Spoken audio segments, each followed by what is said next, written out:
Hello, everyone. Welcome to the lecture on the implementation of the SDGs. Um, I have prepared a PowerPoint presentation. We try to lead you through these questions. This lecture is about the SDGs, as you know. SDGs stand for the Sustainable Development Goals. Those of you who are interested in the work of the United Nations probably already know what they mean. And the questions we would like to address through this lecture include, the three. One of the differences of the SDGs from the MDGs is the provision of a framework for follow-up and review. How does this framework envisage effective implementation of the SDGs at the national, regional, and global levels? Question two, how does the high-level political forum, or HRPF, created by the Rio Plus 20 summit play a central role in monitoring the SDGs implementation? Is the whole UN Sustainable Development System properly coordinated to support achieving the SDGs? Question three, how has the implementation of the SDGs been affected by the COVID-19 pandemic crisis since 2020? Let's start by considering what sustainable development means. Sustainable Development Goals, SDGs, are actually about how to achieve development sustainably. That's why we call it sustainable development.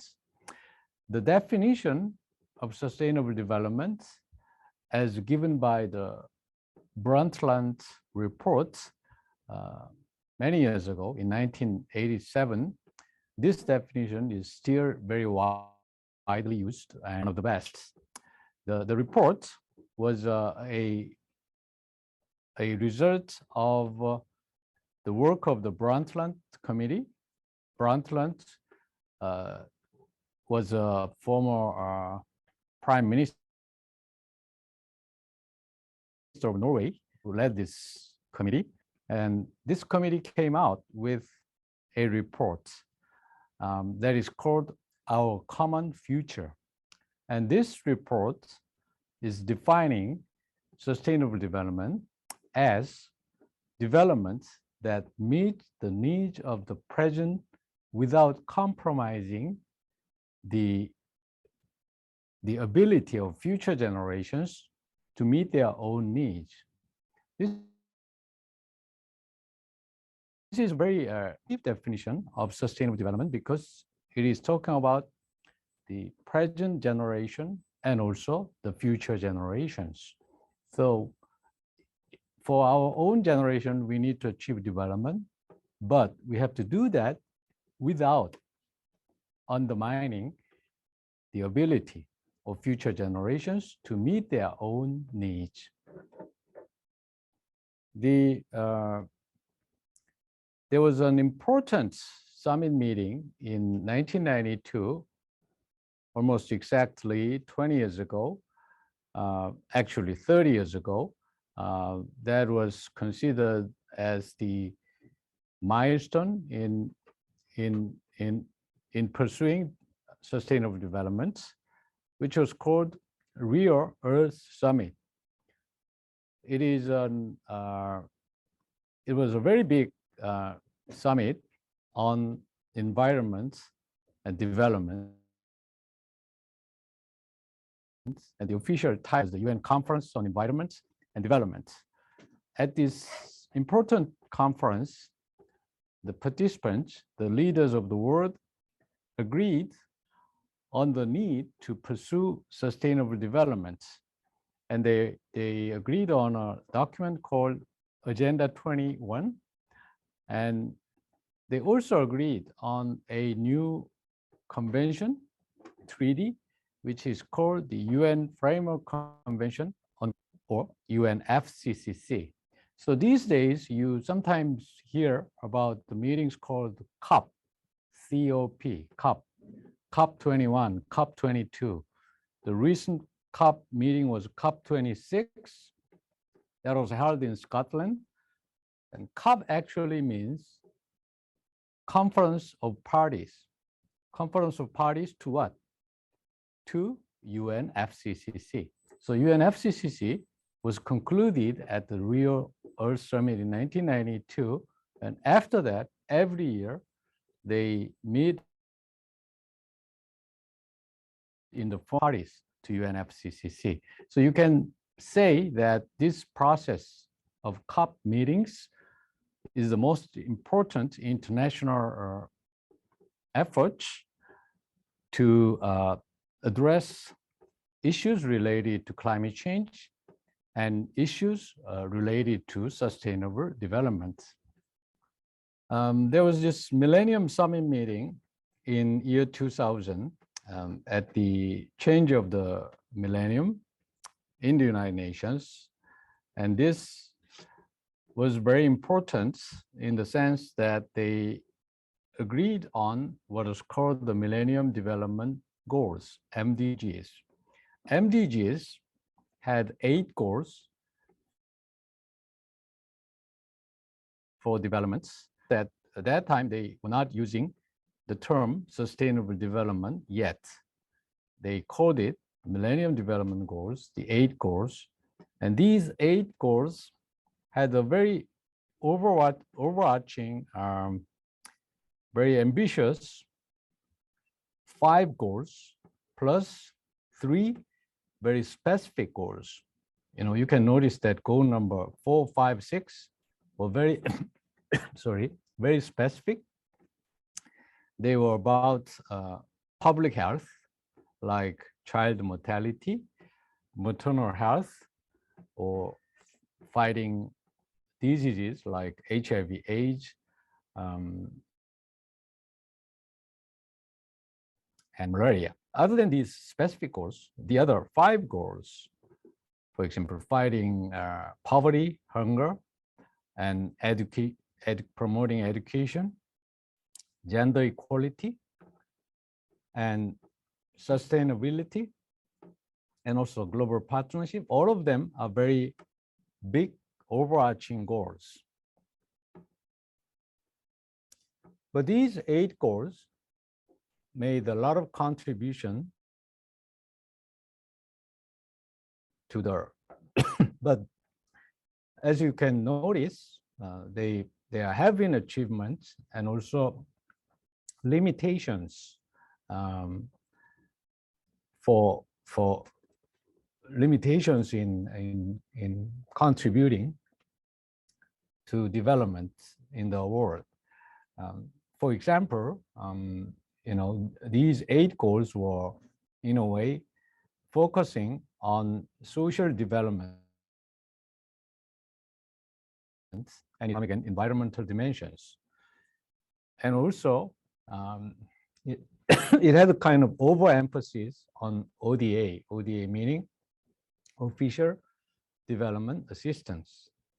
So by 2010, these MDGs were applied from 2001 through 2015. So by 2010, they thought that they would need development goals when the MDGs expire in 2015. And in working out new development goals, they realized that not only they are taking lessons from the MDGs, but also they realized that they need to reflect new realities in the world. New realities meaning new landscape for development.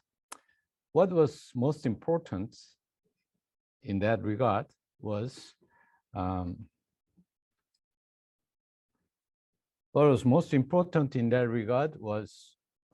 growing inequality and climate change. So they tried to reflect these new realities in working out the Sustainable Development Goals in sorry. So this chart shows you the process from Rio Plus 20 summit in 2012 through the adoption of the SDGs in 2015. So the member states of the United Nations worked hard to agree on a new set of development goals in these within these 3 years. They had a very serious, intensive negotiations, and they were able to agree finally in 2015, and they adopted new set of September 2015 in the United Nations, which they called the SDGs. As you can see, these are 17 goals, 17 SDGs. So you can notice that the SDGs are almost twice as many as the MDGs. MDGs had only 8 goals. So the SDGs, 17 new goals, are different from the MDGs. And this chart shows the differences. This is a chart or comparison made by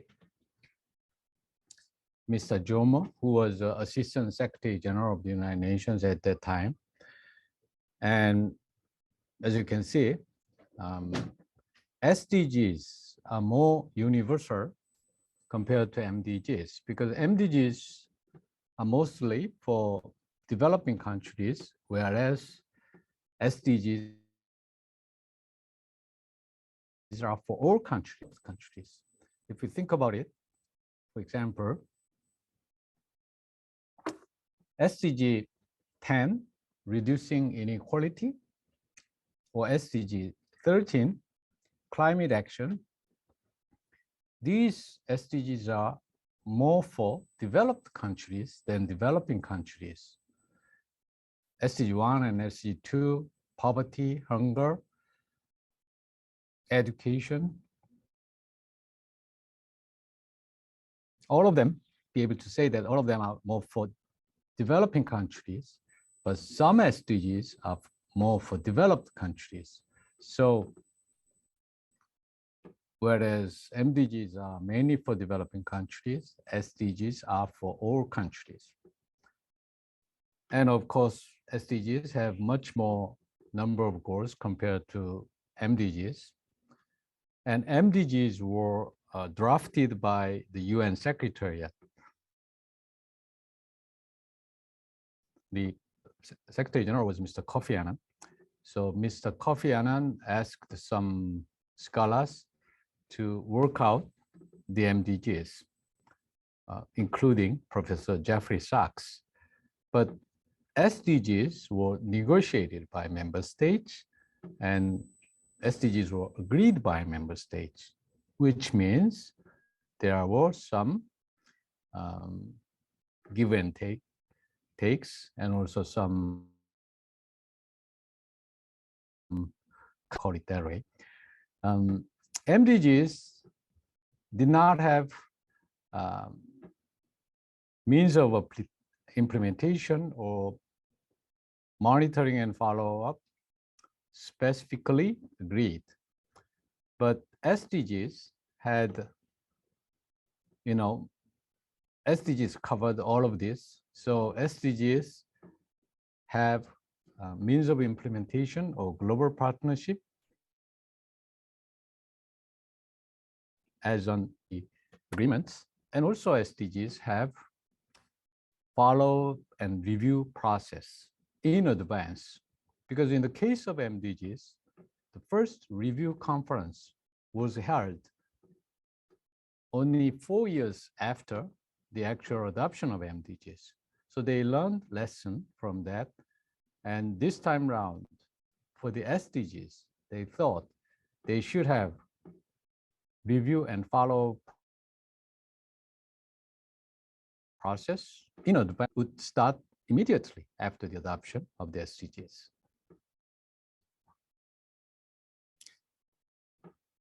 So if you have a little more analysis of the SDGs, the document that contains the SDGs is called 2030 Agenda for Sustainable Development. Its format is in 4 parts. It has a declaration part and an actual SDGs, and also means of implementation and global partnership part, and lastly, follow-up and review part. So as I explained to you, means of implementation and follow-up and review part were not there for the MDGs. So these are new elements of the SDGs. Characteristics of the 2030 Agenda or the SDGs, as I already explained to you, include universality and what is called the overarching principle of SDGs: no one will be left behind. Sometimes we call it leaving no one behind. This approach means that if we focus on most vulnerable groups in society, then we will be actually able to lift the whole society. So by focusing on vulnerable groups, we will be able to intended effects eventually. So that's what is called the principle of leaving no one behind. And also, I mentioned briefly that there should be balance between 3 dimensions of sustainable development, meaning economic, social, and environmental dimensions. And means of implementation, I already explained to you. Multi-tiered follow-up and review framework, also mentioned. And multi-stakeholder partnership. When you hear this term, multi-stakeholder, that means that development is no longer pursued by the government only. Development is now for everyone, including governments, private sector, civil society, philanthropic organizations. So in the past, the financing for development mostly came from the government, which is called ODA. But nowadays, civil society or private sector are playing a very important role in financing. So that's why we call this change multi-stakeholder partnership. Implementation of the 2030 Agenda or the SDGs is basically based on this assumption that national implementation is most important. SDGs are supposed to be implemented by states, each state. The United Nations is not implementing SDGs for member states. It is up to member states to achieve the SDGs. Then what is the United Nations doing? United Nations provides platform for implementation. They are assisting member states in implementing the SDGs. So that's why they came up with various global indicators or technology facilitation mechanism. And for the implementation of the SDGs, they also came up with a robust, effective, transparent follow-up and review framework. This follow-up and review framework is most importantly composed of a process of annual meetings called HLPF, High Level Political Forum. High Level Political Forum is actually a review conference of the SDGs. And this conference is held under the auspices of ECOSOC, the UN Economic and Social Council, every year. Every Political Forum, HLPF, is main UN platform on sustainable development.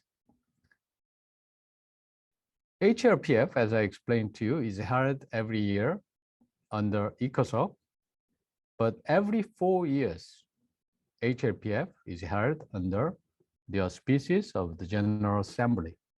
So you can say that actually, even every 4 years, ECOSOC HLPF is still be held.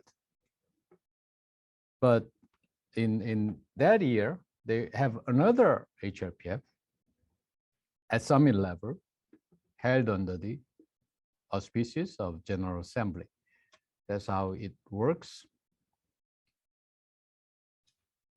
So you can say that, implementation of a SDGs and review process for the SDGs is kind of a bottom up, it starts with national level and it goes up to the regional level. And then finally, it goes to the global level review. So global level review is mostly undertaken by HLPF. The first high-level political forum, HLPF, was held in 2016. And this is me presiding over the first HLPF in 2016 because I was president of UN ECOSOC. As I said, HLPF is held under UN ECOSOC every year, and every 4 years, it is also held under the General Assembly. Think a little about the SDGs implementation in the era of the pandemic crisis. Pandemic crisis has been with us during the last 2 years in 2020 and also 2021. So every year, the United Nations come up with a report called the SDGs report. So this is the UN's SDGs report that came out last year. I was not able to, copy all the content of the report, but I tried to give you some important parts of the report. For example, think about goal number 1. Goal number 1 says end poverty in all its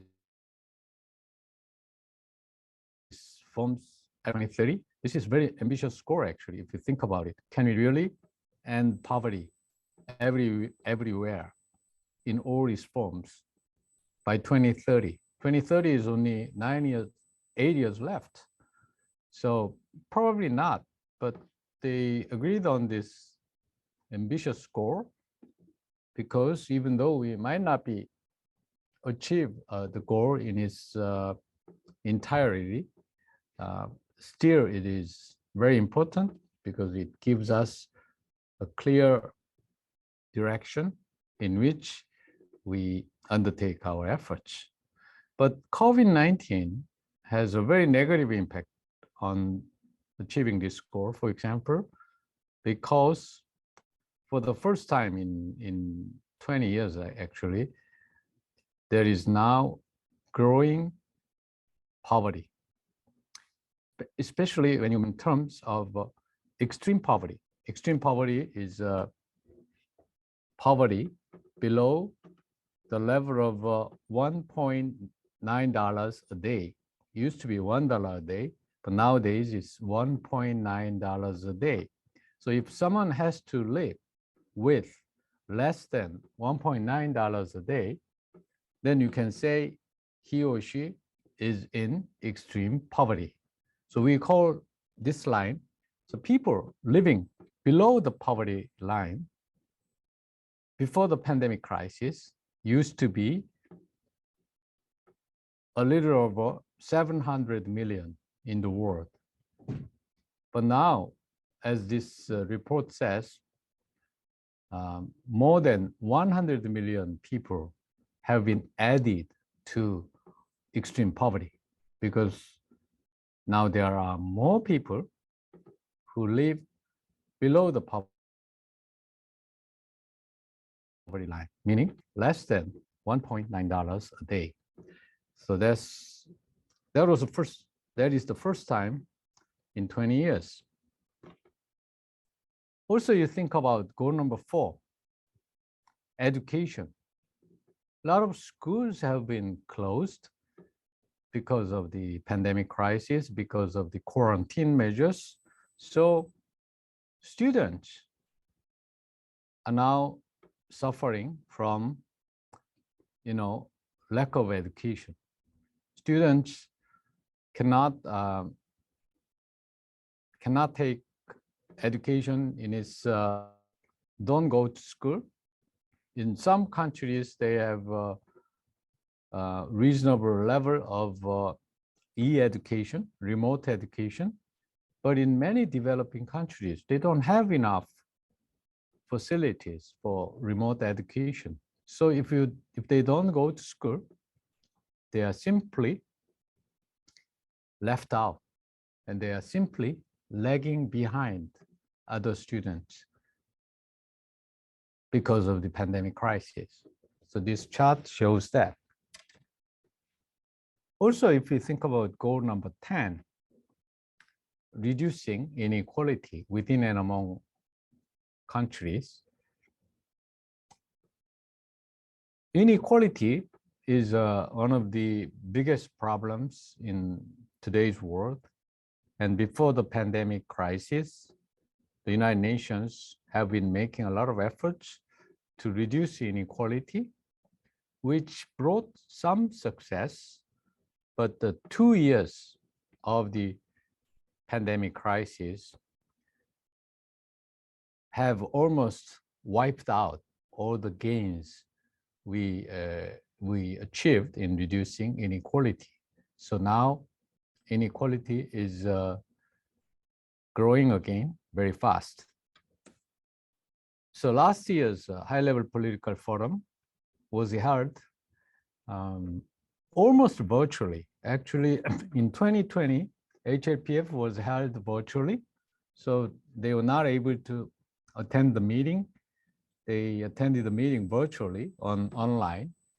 But last year, 2021, it was a little better, but still a lot of participants were online rather than being in the conference room of the United Nations in New York City.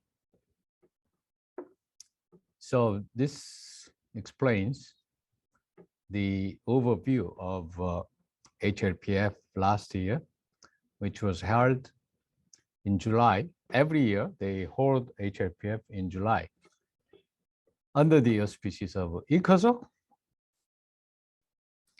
and HLPF discussed Sustainable Development Goals 1, 2, 3, 8, 10, 12, 13, 16, and 17. You might wonder, how come they are discussing so many SDGs? Actually, every year, they discuss only about 4 or 5 SDGs because they want to cover all 17 SDGs in 4 years' time. So that means that every year, if you do 4 SDGs, that's going to make 17 in four years. But last year, they did much more than that. They did 6, 7, 8, 9. They actually covered 9 goals, which is more than half of the SDGs. They did it because in 2020, they were not able to properly address the SDGs. So they are they almost doubled their work, and they covered 9 SDGs last year. And 42 countries carried out VNR. VNR means Voluntary National Review. Basically reporting on the achievement of SDGs is on a voluntary basis. So every country is supposed to come up with their report on achievement of SDGs at least once every 4 years, so that we can cover all 193 UN member states in 4 years' time. So if they did 42 countries last year, that's a good number, because you want to do 193 countries in 4 years' time. So these numbers show the details of the HLPF last year. They adopted ministerial declaration after HLPF last year. Let's see what kind of important messages this declaration had last year. The HLPF convened from 16 through 15 July 2021. The 2021 HLPF Ministerial Declaration, which was developed through consultations facilitated by permanent representatives of Finland and Iraq, reaffirms the 2030 Agenda as a plan of action and global blueprint to respond to the COVID-19 pandemic, build back better, and prevent future pandemics. It also reaffirms the importance of addressing regional challenges and welcomes contributions of regional multi-stakeholder platforms to the voluntary national reviews. Commits is involving and empowering local authorities to ensure local ownership of SDGs, noting voluntary local reviews as a useful tool, and emphasizes the importance of the participation of youth in implementation, follow-up, and review of the 2030 Agenda. As I explained to you, unusually, HLPF 2021 addressed 9 SDGs. Usually, they cover 4 or 5 SDGs, but last year they covered 9 SDGs. SDG 1, 2, 3, 8, SDG 10, 12, 13, and SDG 16 and 17. So for SDG target with the 2020 end date, the declaration supports accounting for ongoing intergovernmental processes that related to those targets and refers to updated targets with a suitable level of ambition for 2030. They added this paragraph because if you read SDGs carefully, even though most of them are supposed to be achieved by 2030, some of the targets, targets are below the goals. They have 17 goals and 169 targets, meaning there are roughly 10 targets for each SDG. So some of the targets have, earlier end date, like 2020, even though most of them have end date of 2030. So it is saying that for SDG target with the 2020 end date, the declaration supports accounting for ongoing intergovernmental processes that relate to those targets. And finally, I want to talk a little bit about North Korea's voluntary national review, which took place last year. As I explained to you earlier, all UN member states are supposed to, bring their national review to HLPF at least once every 4 years. So The first HLPF was in 2016, which means that last year's HLPF was the sixth HLPF. So by sixth HLPF, almost every country in the world has already submitted their voluntary national review to HLPF. But North Korea, DPRK, is one of the countries that came with their VNR very late because they only came to HLPF in its sixth year. But North Korea is not the last one. There are a few other countries, other UN member states that have yet to come to HLPF with their VNR. So I'm glad that as fellow Korean, I'm glad that North Korea is not the last country that came to HLPF with VNR. But obviously, North Korea is one of the last countries, not the last country. But if you look at the bright side, it is good that North Korea did this. North Korea, like any other UN member states, came to HLPF with its VNR. And if you are interested in it, you can check out the YouTube, which contains North Korea's VNR meeting. It's only about 20 minutes. So you can watch the whole North Korea VNR in half an hour. And the North Korean ambassador, Ambassador Kim Sung, made a presentation and two questions, but there were only one country that posed question, which was Cuba, and two questions from civil society. And there was only one question from civil society, which came from Ms. Song Anna from NKDB. NKDB is a Korean NGO, but it represented the whole civil society and presented questions to Ambassador Kim.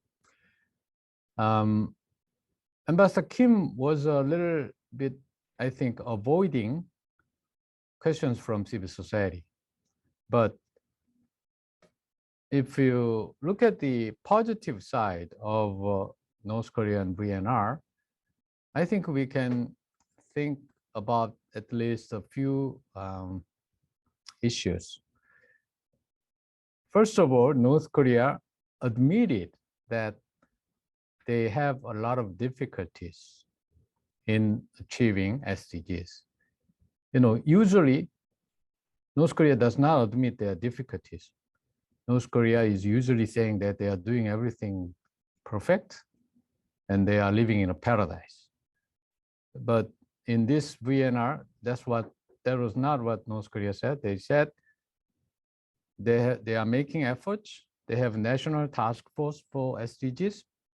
They have cooperation with ESCAP, UN ESCAP, but still they are faced with difficulties because of the sanctions imposed on them, and also because of the pandemic, lockdown because of the pandemic.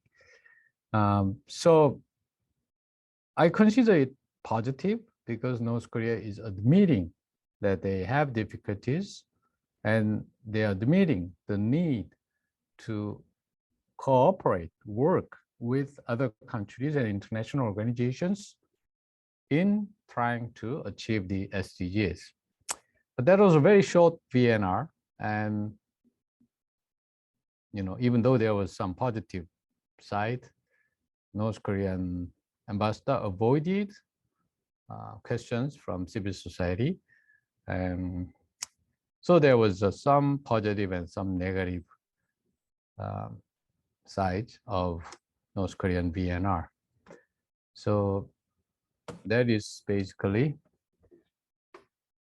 what I can give you at this stage. And if you have any questions or comments to make, please feel free.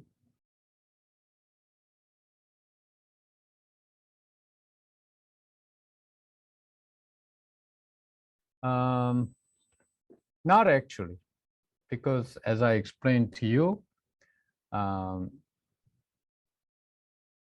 in the lecture, SDGs implementation is basically up to each country. So South Korea cannot try to achieve SDGs for North Korea. North Korea should achieve its own SDGs by itself. But of course, South Korea or the international community can provide assistance. But SDGs implementation is basically responsibility of each country. So even the United Nations cannot achieve SDGs for a certain member state. The United Nations only help by providing platform, by arranging assistance. So development assistance, as always, is important in achieving development goals, whether it's MDGs or SDGs. But the role of development assistance is just for assistance. You cannot achieve others' SDGs for them. So that's basic assumption.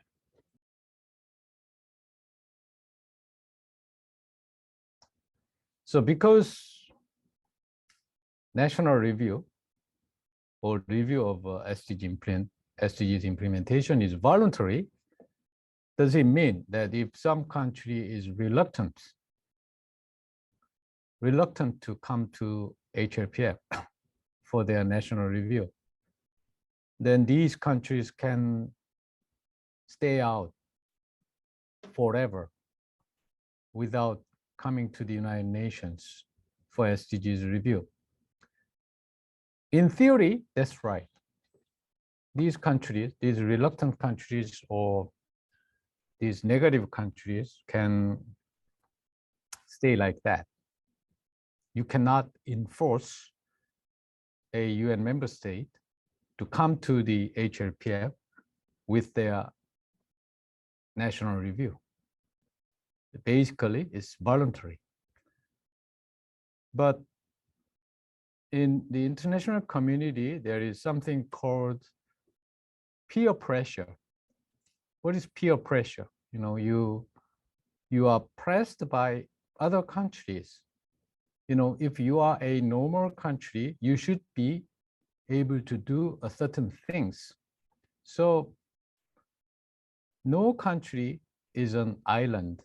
No country is living by itself.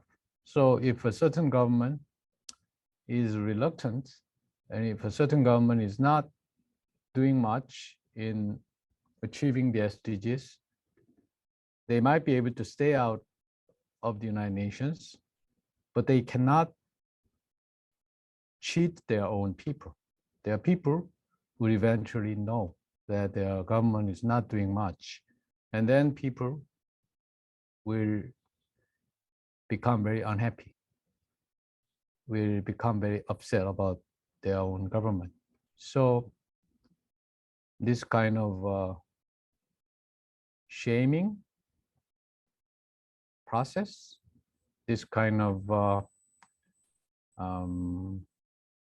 peer pressure, this kind of pressure from its own people, I think will eventually work. So even those reluctant countries cannot stay out forever. Yes, this is also a very important issue. For this purpose, for measuring how much progress you are making in achieving a certain SDG, for this purpose, we have what is called indicators.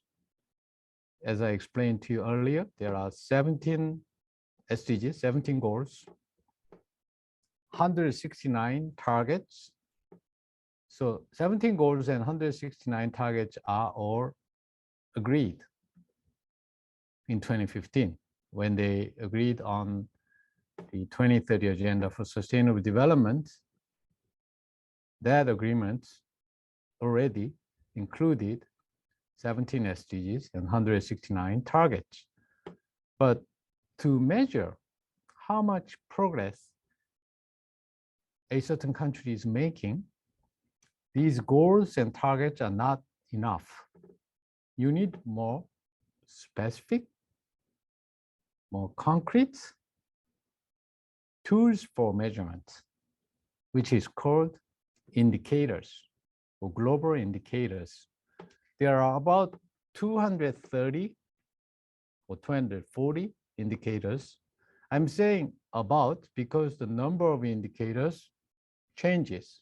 They sometimes add new indicators, sometimes take out some existing indicators, and some indicators overlap between them. So that's why I'm saying there are about 230 global indicators. For example, if you think about SDG 5, what is SDG 5? Gender equality. You have a target about mainstreaming women and girls in decision making.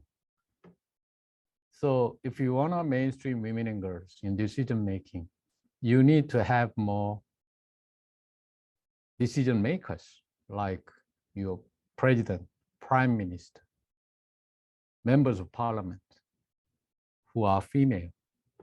So one of the good indicators, I like this indicator because I think it's a good indicator for SDG 5, is the number of female members of parliament. It's very short, but it's very concrete, and countries cannot cheat about it. It's a known fact. You can easily check out how many female members of parliament a certain country has. Members cannot concoct the data. It's common knowledge. So if there is a certain developing country that has 300 members of parliament, and they only have 10 female members of parliament, that is obviously not enough. They cannot, come up with the first number. It's so obvious and it's so transparent and effective indicator. So that's very good indicator. But if you read carefully all the indicators, I would encourage you to read all the SDGs, all the targets, and all the indicators. I think it's going to just take a couple of hours to read all of them. If you read all the indicators, there are some sloppy indicators, not so good indicators, especially for SDG 10 and SDG 16. You might ask why. That's because SDG 10 and SDG 16 were the most difficult SDGs to agree on. What is SDG 10 about? It's about reducing inequality. What is SDG 16 about? It is about peaceful society and access to justice. So, because member states were not in full agreement on adopting these two SDGs, it was also difficult to agree on good indicators. And these goals are new in the United Nations, in the international community. Unlike SDG 5, the issue of gender equality has been around throughout the history of the United Nations for the last 76 years. So now there are very effective, good indicators for that. But SDG 16, peaceful society and access to justice, is a new issue. So we don't yet have good enough indicators for that.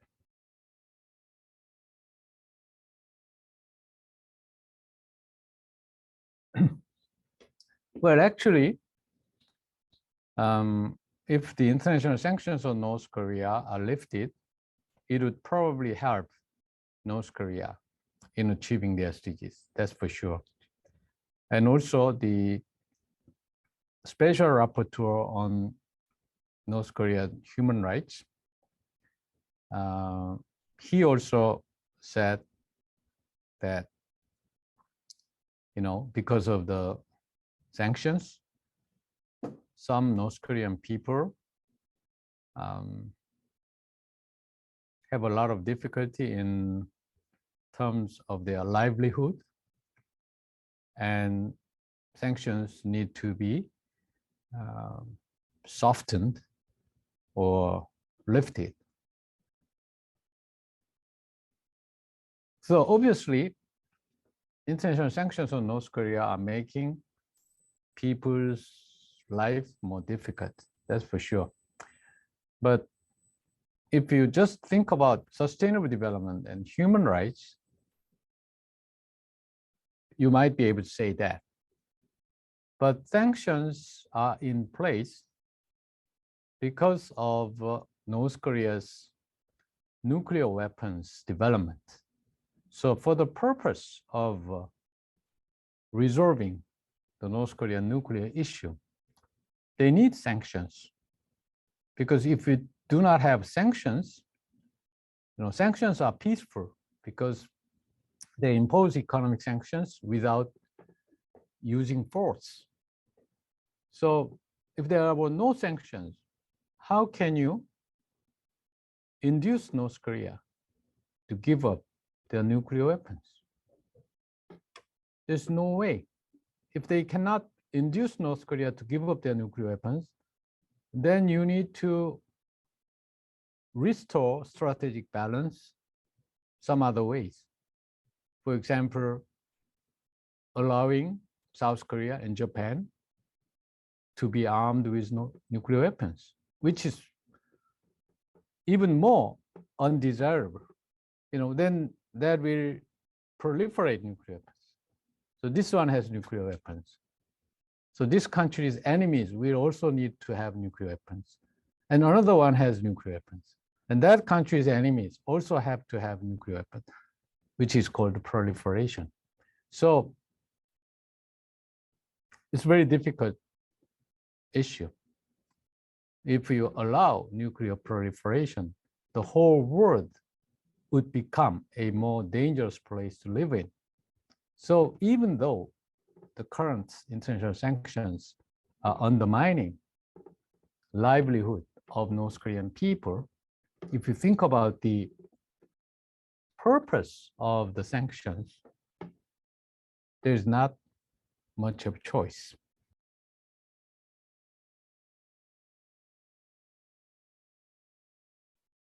So basically, these VNR, Voluntary National Review, is voluntary. So if they come to the United Nations and say that, oh, we are achieving SDG 5 very well, we don't have any problem. And how do you know if that country is lying? It's a good question. But basically, this is voluntary. You cannot, you cannot assess the achievement of SDG in a certain country by other countries. It's voluntary. That government in power is responsible for achievement of SDGs, and that government is responsible for reporting on how they are doing. But if you come to the HLPF and report on your achievement of SDGs, you get questions by other countries. So if a certain country is not coming up with the correct data, not coming up with the full truth, then they will be faced with questions. So that's why I said when there was North Korean VNR last year, there were only two questions, one from Cuba and the other from civil society. And Cuba's question was very friendly because Cuba is a friendly country to North Korea. But the civil society questions are more difficult. You know, for example, she asked if the North Korean government is discriminating, you know, people from other countries. And North Korean ambassador did not answer them. North Korean ambassador avoided the questions. So if someone is avoiding the question, then you get enough suspicion that either they don't have correct data or they are trying to conceal the true facts. So even if it's voluntary, even if all the data is provided by the country in question, so sometimes you might not be able to trust them 100%. But still, you know, you have ways of assessing how a certain country is doing in achieving SDGs. And also you have these global indicators, as I pointed out. So that's why indicators are important. You need to have good indicators like number of female members of parliament so that the countries cannot lie, so that the countries cannot say that we don't have that kind of data. You know, if you ask how many female members of parliament, and if they say we don't have that kind of data, that's not an answer. How can you not have that kind of data? Yeah. So if you have such a good indicator, if you work out these such good indicators, that's going to help a lot in achieving SDGs and reviewing the achievement of SDGs. Thank you very much.